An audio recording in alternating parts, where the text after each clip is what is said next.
Hello friends, स्वागत है आप सभी का स्पर्श के इस यूट्यूब चैनल में।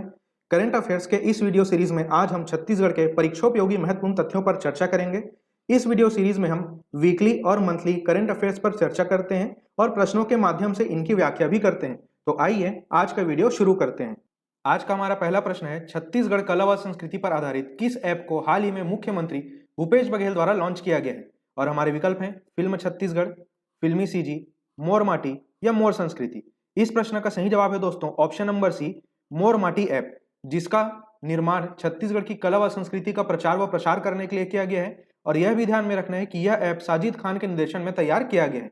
बढ़ते हैं अगले प्रश्न की ओर। आज का हमारा दूसरा प्रश्न है, हाल ही में जारी सुशासन सूचकांक यानी गुड गवर्नेंस इंडेक्स 2021 में छत्तीसगढ़ राज्य का अच्छे सुशासन में कौन सा स्थान है? और हमारे विकल्प हैं दूसरा, तीसरा, चौथा या पांचवा। इस प्रश्न का सही जवाब है दोस्तों ऑप्शन नंबर बी, तीसरा स्थान। तो आपको यह भी ध्यान रखना है कि छत्तीसगढ़ को ग्रुप बी राज्यों की श्रेणी में रखा गया था और इस श्रेणी में छत्तीसगढ़ राज्य को अच्छे सुशासन में तीसरा स्थान मिला है। आपको यह भी ध्यान रखना है कि यह good governance index NITI Aayog के द्वारा जारी किया जाता है और प्रतिवर्ष यह रिपोर्ट 25 दिसंबर यानी स्वर्गीय अटल बिहारी वाजपेयी जी की जयंती, जिस दिन हम सुशासन दिवस मनाते हैं, इस दिन जारी की जाती है। तो ये सारे तथ्य आपके आगामी परीक्षाओं की दृष्टि से महत्वपूर्ण है। ये सारी चीजें आपको बिल्कुल ध्यान में रखनी है। चलिए, अच्छे सुशासन में हम विभिन्न राज्यों की रैंकिंग भी देख लेते हैं। तो अच्छे सुशासन में अव्वल राज्य है आपका गुजरात, दूसरे स्थान पर महाराष्ट्र और तीसरे स्थान पर है गोवा। और साथ ही साथ छत्तीसगढ़ का भी आपको ध्यान में रखना है। मैं फिर से रिपीट कर देता हूं, छत्तीसगढ़ राज्य का ग्रुप बी राज्यों की श्रेणी में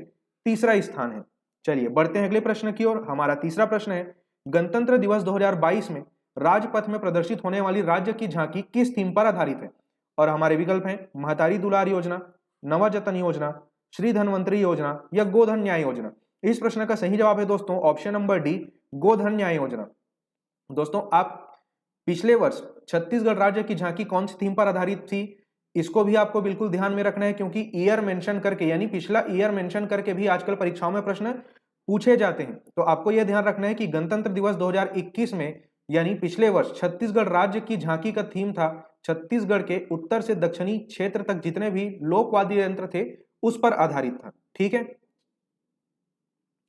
बढ़ते हैं अगले प्रश्न की ओर। हमारा चौथा प्रश्न है, डॉक्टर सीवी रमन यूनिवर्सिटी की समकुलपति कौन है जिन्हें दिल्ली में आयोजित समारोह में टीचर एक्सीलेंस अवार्ड दिया गया है? और हमारे विकल्प हैं डॉक्टर जयंती चटर्जी, डॉक्टर नंदिनी दीक्षित, डॉक्टर हर्षिता शुक्ला या डॉक्टर तृप्ति सोनकर। इस प्रश्न का सही जवाब है दोस्तों ऑप्शन नंबर ए, डॉक्टर जयंती चटर्जी। दोस्तों, इन्हें दिल्ली में आयोजित राष्ट्रीय शिक्षक सम्मान समारोह 2021 में टीचर एक्सीलेंस अवार्ड से सम्मानित किया गया है। बढ़ते हैं अगले प्रश्न की ओर। हमारा पांचवा प्रश्न है, चंदखुरी रायपुर स्थित विश्व का एकमात्र कौशल्या माता मंदिर किस तालाब के मध्य स्थित है? और हमारे विकल्प हैं महाराज बंद तालाब, जलसेन तालाब, महामाया तालाब या मलसाय तालाब। इस प्रश्न का सही जवाब है दोस्तों ऑप्शन नंबर बी, जलसेन तालाब। दोस्तों, आप सभी को पता है कि चंदखुरी स्थित कौशल्या माता मंदिर राम वन गमन पर्यटन परिपथ का एक महत्वपूर्ण हिस्सा है। और इस परिपथ की अगर हम बात करें तो कुल 2260 किलोमीटर इस परिपथ की लंबाई है। तो इस परिपथ के प्रथम चरण में 9 स्थानों का विकास किया जाएगा और ये 9 स्थान आपको भली भांति परिचित होंगे। हम पिछले वर्ष से इन स्थानों की चर्चा करते आ रहे हैं। साथ ही आपको यह भी ध्यान में रखना है कि इस परिपथ में द्वितीय चरण में 43 स्थानों का विकास किया जाएगा। अब आप सभी को बिल्कुल पता होगा, छत्तीसगढ़ जनसंपर्क विभाग की मासिक पत्रिका आती है जनमन, उसमें अलग से मेंशन करके दिया गया था कि चंदखुरी स्थित कौशल्या माता मंदिर जो है जलसेन तालाब के मध्य स्थित है। इसलिए मैंने एज अ करेंट अफेयर इस तथ्य को यहाँ पे मेंशन किया हुआ है। तो इस तथ्य को आप अवश्य ही ध्यान में रखिएगा। इसके अलावा यहाँ पे कुछ और अन्य छत्तीसगढ़ के महत्वपूर्ण पर्यटन स्थलों का नाम और वे पर्यटन स्थल किस किस जिले में या स्थान पर है, ये सारी चीजें लिखी हुई है। तो इन सारी चीजों को भी आपको बिल्कुल ध्यान में रखना है। फिलहाल हम बढ़ते हैं अगले प्रश्न की ओर। हमारा छठवां प्रश्न है, छत्तीसगढ़ के हर्बल स्टॉल को अंतरराष्ट्रीय हर्बल मेला में कौन सा पुरस्कार मिला है? और हमारे विकल्प हैं प्रथम, द्वितीय, तृतीय या चतुर्थ। इस प्रश्न का सही जवाब है दोस्तों ऑप्शन नंबर ए, प्रथम स्थान। दोस्तों, यह मेला मध्य प्रदेश की राजधानी भोपाल के लाल परेड मैदान में 22 से 26 दिसंबर तक आयोजित किया गया था, जिसमें छत्तीसगढ़ हर्बल्स के स्टॉल को प्रथम स्थान हासिल हुआ है। हमारा सातवां प्रश्न है, दिसंबर 2021 की स्थिति में श्री धनवंतरी योजना के क्रियान्वयन में राज्य का कौन सा जिला अव्वल है? और हमारे विकल्प हैं बिलासपुर, रायगढ़, रायपुर या दुर्ग। इस प्रश्न का सही जवाब है दोस्तों ऑप्शन नंबर ए, बिलासपुर जिला। हमारा 8वां प्रश्न है, पुणे में आयोजित नेशनल किक बॉक्सिंग 2021 में छत्तीसगढ़ राज्य को कुल कितने पदक प्राप्त हुए? और हमारे विकल्प हैं 35, 44, 47 या 56। इस प्रश्न का सही जवाब है दोस्तों ऑप्शन नंबर बी, 44 पदक।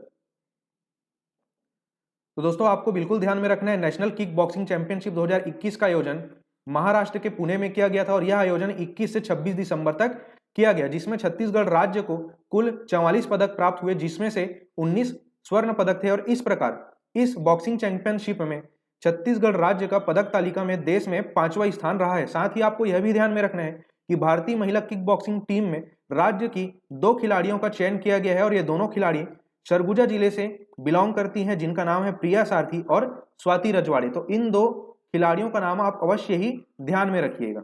बढ़ते हैं अगले प्रश्न की ओर। हमारा 9वां प्रश्न है, राज्य में प्रथम बार किस जिले में बुनकरों की उत्पादक कंपनी बनाई जाएगी? और हमारे विकल्प हैं राजनांदगांव, रायगढ़, धमतरी या बस्तर। इस प्रश्न का सही जवाब है दोस्तों ऑप्शन नंबर सी, धमतरी जिला। दोस्तों इसके लिए छत्तीसगढ़ राज्य ग्रामीण आजीविका मिशन की राज्य इकाई और FWRVC संस्था नई दिल्ली के बीच एक मेमोरेंडम साइन हुआ है, जिसके तहत धमतरी और कुरुद विकास खंड के कुल 53 गांव के 500 बुनकर और ऐसे बुनकर जो किसी न किसी माध्यम से स्व सहायता समूह से जुड़े हुए हैं, इन सभी को इस योजना के तहत जोड़ा जाएगा। बढ़ते हैं अगले प्रश्न की ओर। हमारा 10वां प्रश्न है, निम्न में से किन्हें ब्रिज रत्न अवार्ड 2021 से सम्मानित किया गया है? और हमारे विकल्प हैं संजय कुरील, ब्रिजेश शर्मा, बलदेव भाई शर्मा या दिलीप षडंगी। इस प्रश्न का सही जवाब है दोस्तों ऑप्शन नंबर सी, बलदेव भाई शर्मा। दोस्तों बलदेव भाई शर्मा जी कुशाभाऊ ठाकरे पत्रकारिता एवं जनसंचार विश्वविद्यालय रायपुर के वर्तमान कुलपति हैं। बढ़ते हैं अगले प्रश्न की ओर। हमारा 11वां प्रश्न है, राज्य का परसा कोल ब्लॉक किस जिले में स्थित है? और हमारे विकल्प हैं कोरबा, रायगढ़, कोरिया या सरगुजा। इस प्रश्न का सही जवाब है दोस्तों ऑप्शन नंबर डी, सरगुजा जिला। दोस्तों आप सभी अगर अखबार को रोजाना अध्ययन करते होंगे, नियमित रूप से अध्ययन करते होंगे, तो परसा कोल ब्लॉक के बारे में अवश्य ही आपने पढ़ा होगा। दरअसल छत्तीसगढ़ और राजस्थान राज्य के मध्य में इस कोल ब्लॉक के खनन को लेकर कुछ विवाद चल रहे हैं, इसलिए इस कोल ब्लॉक का नाम बार बार अभी अखबारों में आता रहा है। तो आप सभी के लिए यह तथ्य बहुत ही इंपॉर्टेंट हो जाता है कि ये परसा कोल ब्लॉक कौन से जिले में है। तो आपको बिल्कुल ध्यान रखना है कि ये परसा कोल ब्लॉक जो है सरगुजा और सूरजपुर जिले में स्थित है। बढ़ते हैं अगले प्रश्न की ओर। हमारा अगला प्रश्न है, नीति आयोग द्वारा जारी स्वास्थ्य सूचकांक 2021 में छत्तीसगढ़ राज्य का देश में कौन सा स्थान है? और हमारे विकल्प हैं 9वां, 10वां, 11वां या 12वां। इस प्रश्न का सही जवाब है दोस्तों ऑप्शन नंबर बी, 10वां स्थान। दोस्तों यह स्वास्थ्य सूचकांक का चौथा संस्करण था, जिसे नीति आयोग के द्वारा जारी किया जाता है। अगर हम समग्र स्वास्थ्य सेवाओं में राज्यों की रैंकिंग देखें तो इसमें अव्वल राज्य रहा है केरल, दूसरे स्थान पर है तमिलनाडु और इस सूची में सबसे अंतिम पायदान पर उत्तर प्रदेश राज्य काबिज रहा। और इस सूची में या इस रैंकिंग में अगर हम छत्तीसगढ़ राज्य की स्थिति की बात करें तो समग्र सेवा में छत्तीसगढ़ राज्य देश में 10वें क्रम का राज्य है। हमारा 13वां प्रश्न है, छत्तीसगढ़ की किस बैडमिंटन खिलाड़ी ने तमिलनाडु में आयोजित all India senior ranking championship में गोल्ड मेडल जीत लिया है? और हमारे विकल्प हैं तानिया हेमंत, आकर्षि कश्यप, जूही देवंगन या आकांक्षा शर्मा। इस प्रश्न का सही जवाब है दोस्तों option number B, Aakarshi Kashyap. हमारा 14वां प्रश्न है, निम्न में से किन्हें छत्तीसगढ़ राज्य बाल अधिकार संरक्षण आयोग का अध्यक्ष नियुक्त किया गया है? और हमारे विकल्प हैं तेज कुंवर नेताम, किरणमयी नायक, अनिला भेड़िया या प्रभा दुबे। इस प्रश्न का सही जवाब है दोस्तों ऑप्शन नंबर ए, तेज कुंवर नेताम। तो अब से आप सभी तेज कुंवर नेताम जी का नाम छत्तीसगढ़ राज्य बाल अधिकार संरक्षण आयोग के अध्यक्ष के रूप में बिल्कुल ध्यान में रखिएगा।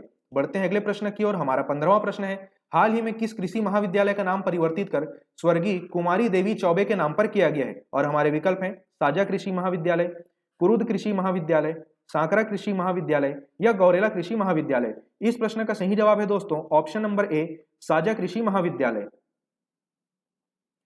हमारा 16वां प्रश्न है, जनवरी 2022 में 3 दिवसीय रामनामी बड़े भजन का मेला कहां आयोजित किया जाएगा? और हमारे विकल्प हैं जांजगीर चांपा, कोरबा, रायगढ़ या कांकेर। इस प्रश्न का सही जवाब है दोस्तों option number A, Janjgir Champa.